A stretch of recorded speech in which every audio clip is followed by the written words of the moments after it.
I'm live. Sorry, I'm 1 minute late. 1 minute late, and also my buttons aren't fully working. That's why I'm 1 minute late. Could be worse. Alright, let's do this straight away. Let's get straight to it. Magic Monday live. I'm answering questions that have been asked many times before.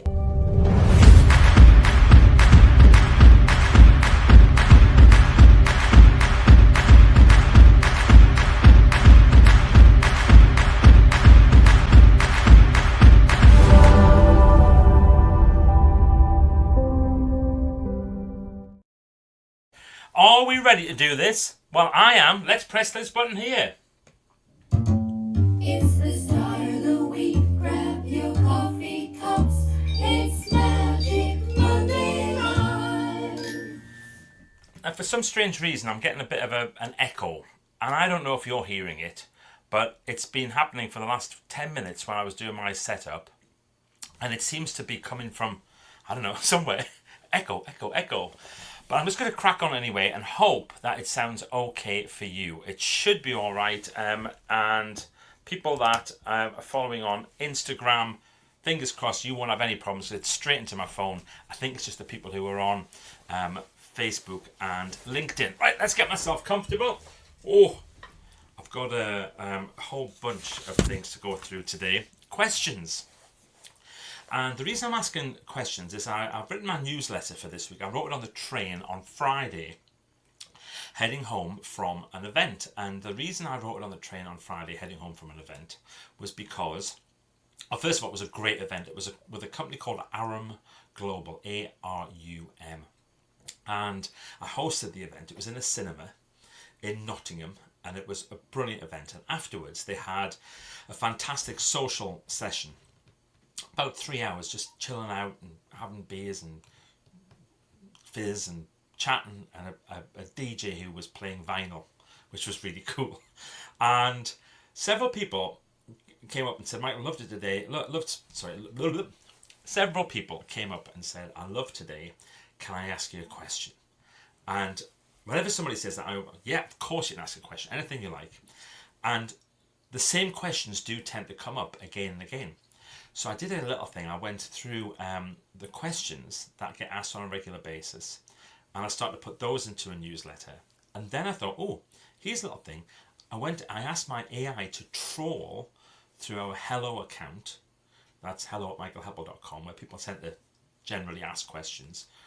And I said, just scrape through all the questions that I get asked, and would you create my top 5? So it did that. That was very good. And then I asked it if it would find some quirky ones that maybe only been asked once or twice before.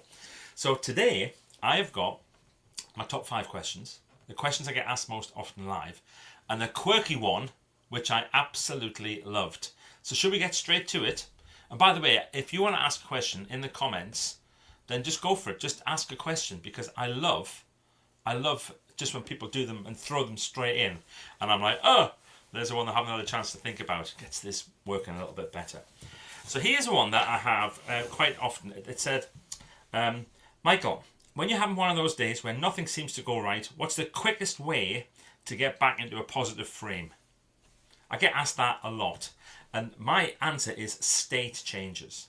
So if you don't know about state changes, you can read about them in several books, including this one, See Smile, Say Hello.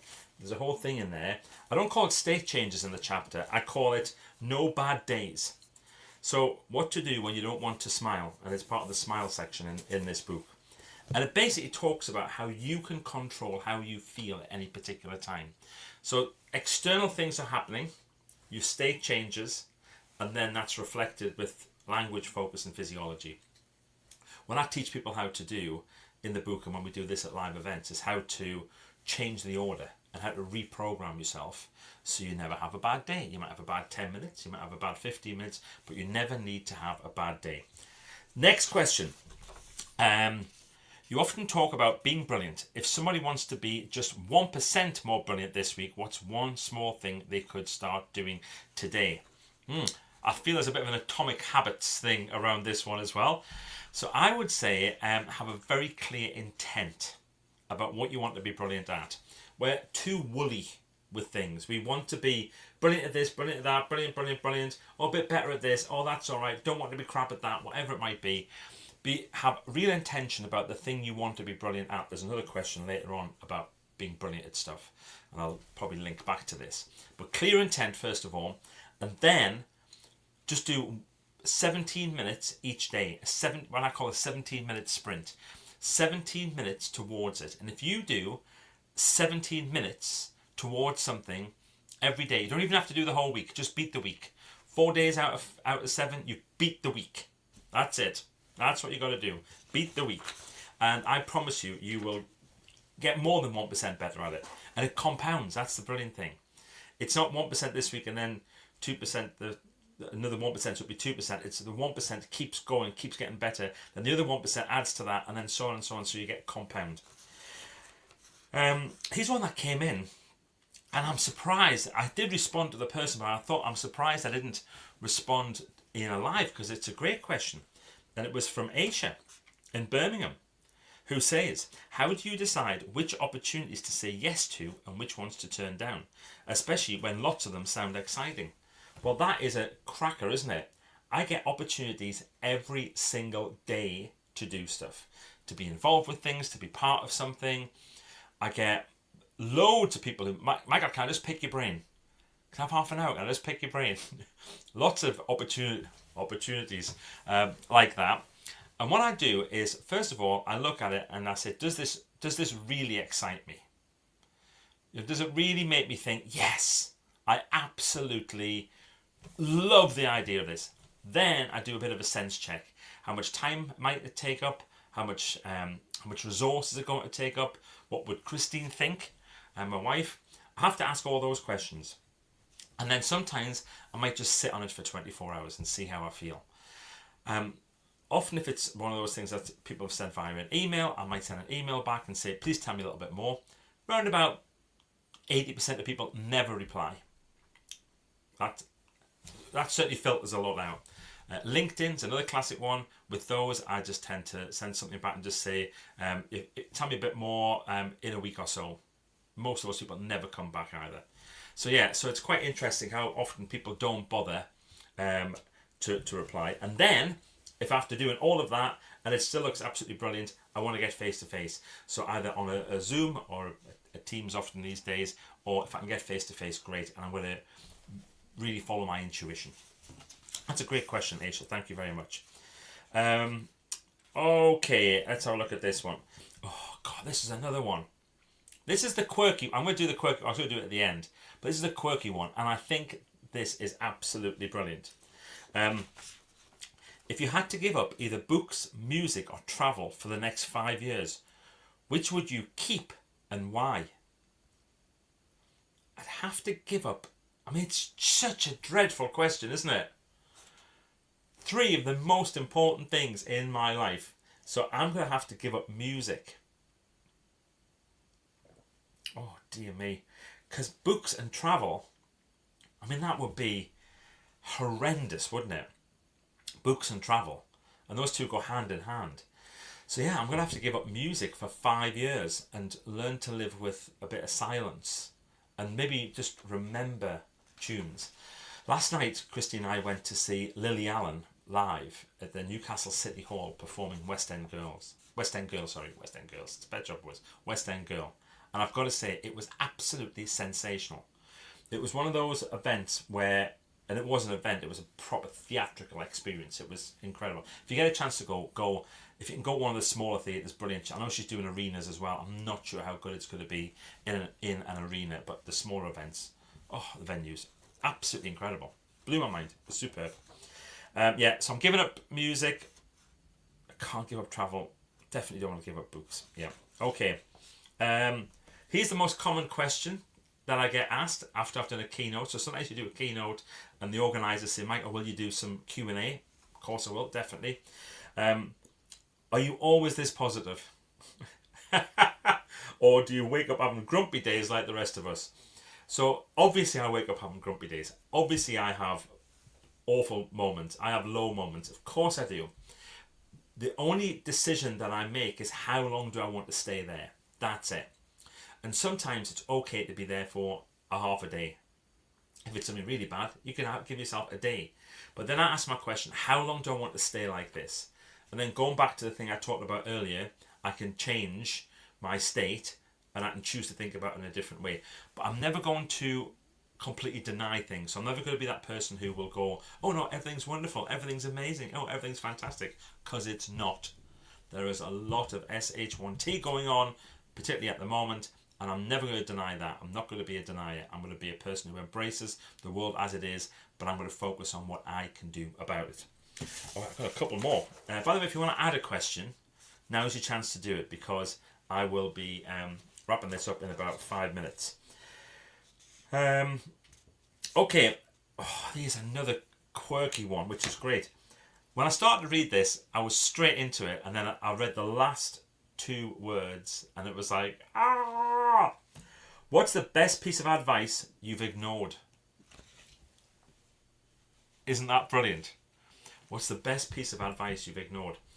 Now, I could go back to the days when people have said, buy shares in this, or buy Bitcoin at this price, or whatever. But that's not right, because that's just about greed. And I think the best bit of advice that I ignored was when I was going to start my own business. And I had 2 people who said to me, you've got to do this, you've got to go for it, you've got to go for it, you've got to go for it. And go in and go big. And I didn't believe I could go in and go big.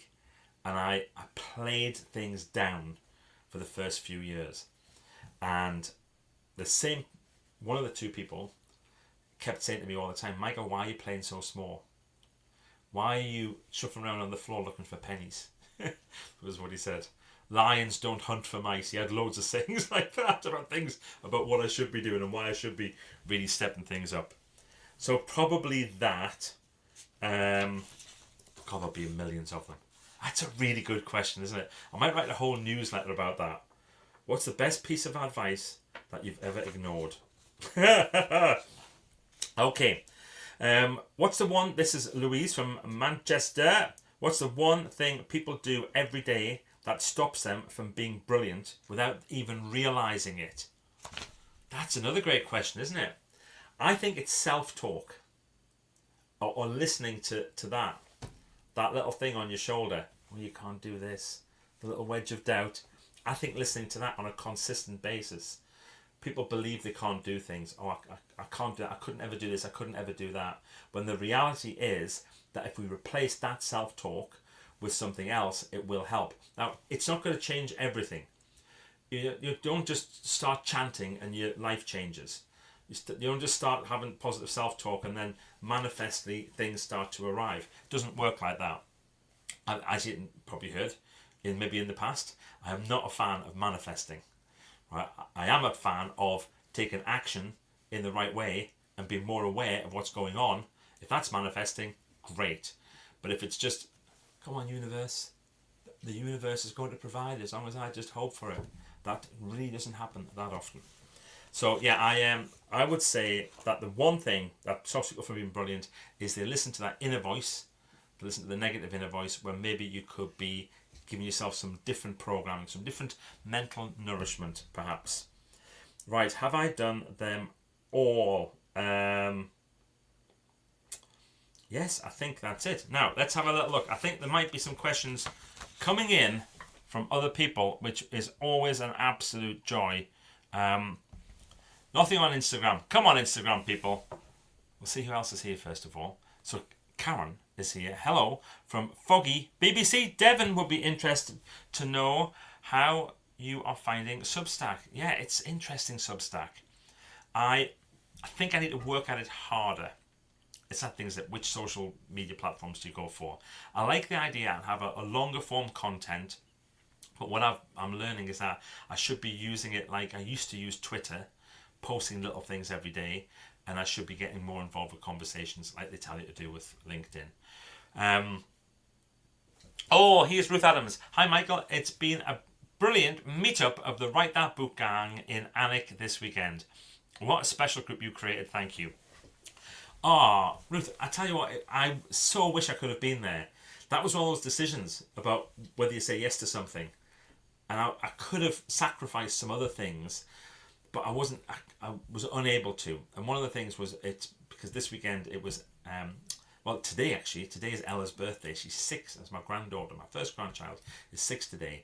And yesterday we were having some party stuff, which meant that on Saturday I had to do a bunch of things. And I was travelling in Nottingham, back up from Nottingham until about 10 o'clock on Friday night. I just needed my Saturday just to be with my wife and to do some stuff at home. But it sounded brilliant. Well done. Hi Dee in Brizzle. Dee's in Brizzle. Matthew Bird's here. Michael, tuning into the live from the land of smiles. There's Matthew Bird in Thailand. Books can take you on a journey while you listen to music. So for me, it's Travel to Give Up. Oh, interesting, Mike. Suddenly sounds like a Alan Partridge phone in, doesn't it? Oh, that's an interesting one. Yes. How long am I willing to stay like this? That is a great question. How long am I willing to stay like this? Love that. Excellent. Question. This is again from Mike. Which book have you read? Do you wish you could read for the first time now?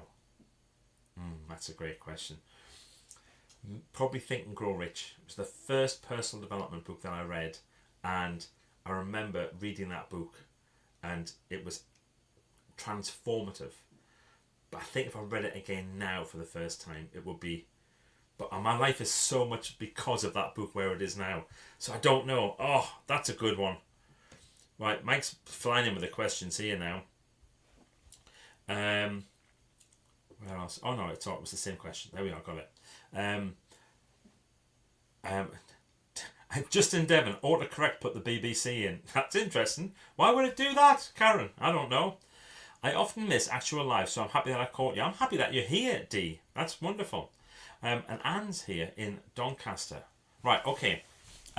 Victoria Wilson Crane. I manifest a Spain in Wigan Northwestern car park one day last week. I will plan better in future. It's not wholly reliable strategy, but it does work sometimes. Now then, Vic, this is brilliant. Because I do the visualizing parking spaces, but you know what that is? There's science behind it.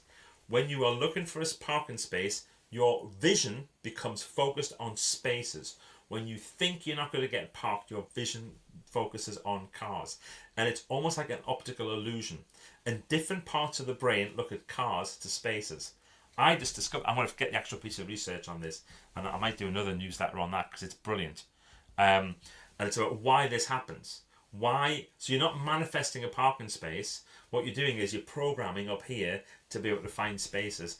Because do you know the number of times when you've driven past a space and you think there was no spaces, but you've driven past one? Or there was somebody just getting in a car and about to pull out. You didn't spot them because you were thinking no space. Great question. Thank you. So, I'm going to crack on now. I've got a fabulous day ahead. Wonderfully busy week. But I will be back next week for more Magic Monday Live. In the meantime, if it has been a little bit echoey, I'm sorry.